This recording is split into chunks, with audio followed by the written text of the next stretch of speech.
Hello everyone, हमारे इस video में हम लोग बात करेंगे कि अर्थ कितने तरह से मूव करती है।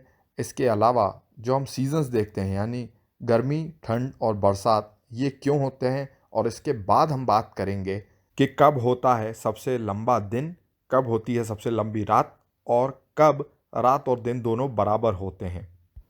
तो आप सभी का फिर से स्वागत है हमारी एनसीईआरटी सीरीज़ के जियोग्राफी मैराथन में।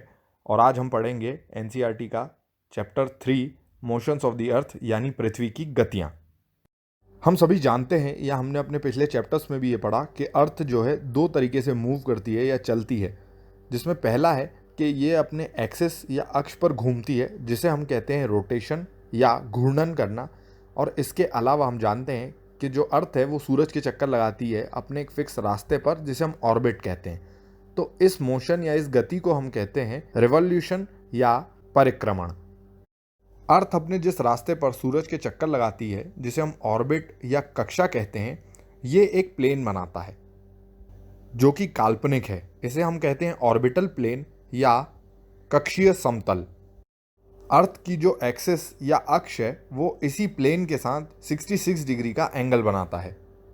हम जानते हैं कि अर्थ सूरज से लाइट लेती है, लेकिन अर्थ का जो शेप है वो स्फेरिकल है या गोलाकार है, जिसकी वजह से एक टाइम पर अर्थ का सिर्फ एक पार्ट ही सूरज से लाइट ले पाता है। यानी कि जो पार्ट सूरज के सामने होगा वहाँ पर दिन होगा और जो इसके पीछे वाला पार्ट है वहाँ पर रात होगी। अब हम बात करेंगे एक ऐसे इमेजिनरी सर्कल की जो कि दिन और रात को अलग अलग पार्ट्स में डिवाइड करता है। इस सर्कल को हम कहते हैं सर्कल ऑफ इल्यूमिनेशन या प्रदीप्ति वृत्त। ये जो सर्कल है ये अर्थ के एक्सिस या अक्ष से नहीं मिलता है, क्योंकि हम जानते हैं कि जो एक्सिस है वो एक तरफ को झुका हुआ है। हमने पिछले चैप्टर में भी पढ़ा था कि अर्थ को 360 डिग्री रोटेट करने में या एक पूरा चक्कर लगाने में 24 घंटे लगते हैं, और इन्हीं 24 घंटों से बनता है एक अर्थ डे या पृथ्वी का एक दिन। इसके बाद इस चैप्टर में एक बहुत ही अच्छा क्वेश्चन दिया गया है कि अगर अर्थ अपने एक्सिस या अक्ष पर ना घूमे तो क्या होगा। ऐसी कंडीशन में अर्थ अपने एक्सिस पर फिक्स हो जाएगी और सूरज के चक्कर लगाएगी। तब अर्थ का एक पार्ट हमेशा ही सूरज के सामने होगा और इसका दूसरा पार्ट या पीछे वाला पार्ट हमेशा उससे छिपा हुआ रहेगा। ऐसे में सूरज के सामने वाले पार्ट पर हमेशा ही गर्मी और धूप रहेगी, और जो अर्थ का दूसरा पोर्शन है जो कि सूरज से छिपा रहेगा, यहाँ पर हमेशा ठंडक और अंधेरा रहेगा। और इन दोनों ही कंडीशंस में अर्थ पर कोई भी जिंदा नहीं रहेगा और यहाँ पर किसी भी तरह की कोई लाइफ पॉसिबल नहीं हो पाएगी।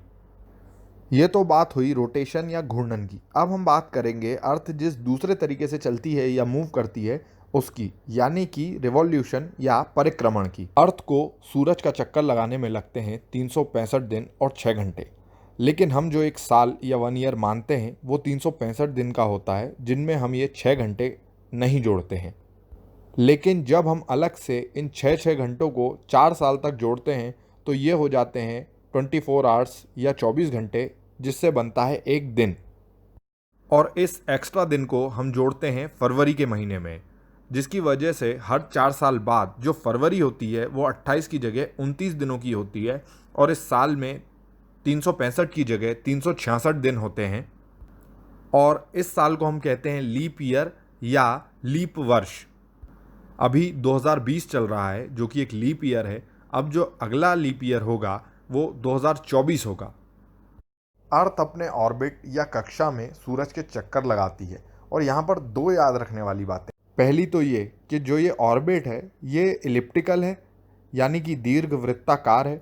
और दूसरी ये कि इस ऑर्बिट में चक्कर लगाते टाइम अर्थ सिर्फ एक ही तरफ को झुकी हुई होती है। एक साल में हमें अलग अलग सीजन्स जैसे कि समर, विंटर, स्प्रिंग और ऑटम, यानी कि गर्मी, ठंड, बसंत और पतझड़, ये मौसम देखने को मिलते हैं। और इन मौसमों के बदलने का रीज़न है अर्थ का सूरज के चक्कर लगाने की वजह से अलग अलग पोजीशंस में होना। अर्थ 365 दिन में सूरज के चक्कर लगाती है, यानी हर दिन अर्थ एक अलग पोजीशन में होती है, जिसमें से 4 ऐसी पोजीशंस हैं जब हमें कुछ खास देखने को मिलता है। और ये खास पोजीशंस हमें हर साल कुछ फिक्स डेट्स पर ही दिखाई देती हैं, और हमें इन्हीं डेट्स के बारे में अब पढ़ना है।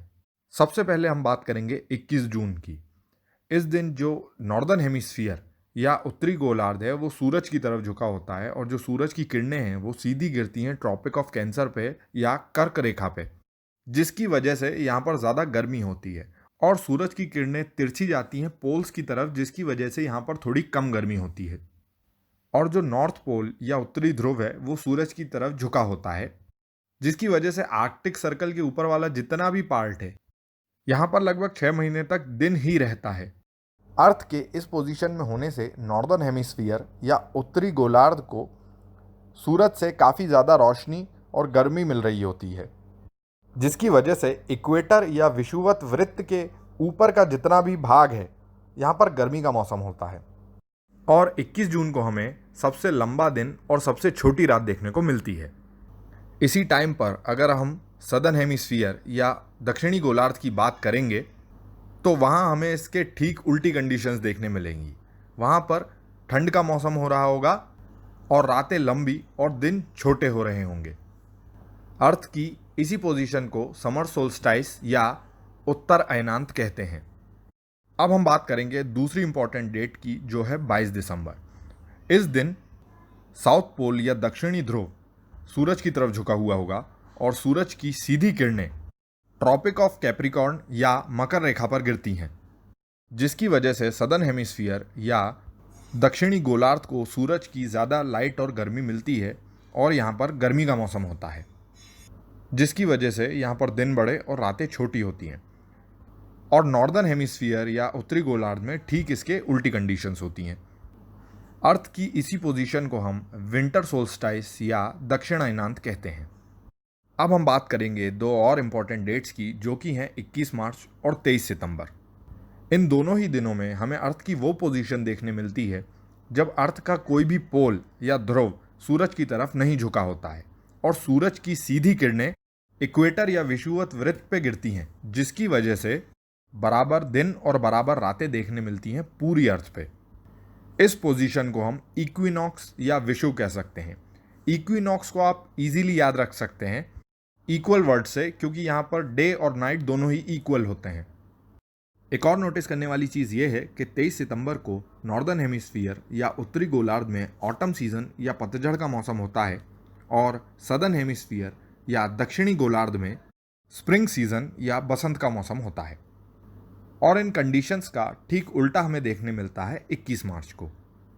तो हमने काफ़ी चीज़ें जानी जिनसे हमें ये पता चला कि जो दिन और रात होते हैं वो होते हैं अर्थ के अपने एक्सिस या अक्ष पे घूमने की वजह से, और जो मौसमों में बदलाव हम देखते हैं ये होता है अर्थ का सूरज के चक्कर लगाने की वजह से।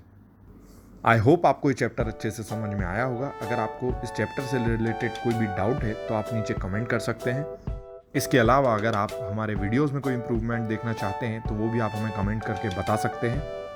आपका फीडबैक हमारे लिए इम्पॉर्टेंट है। अब आपसे मुलाकात होगी इस सीरीज़ के अगले वीडियो में। Thank you so much.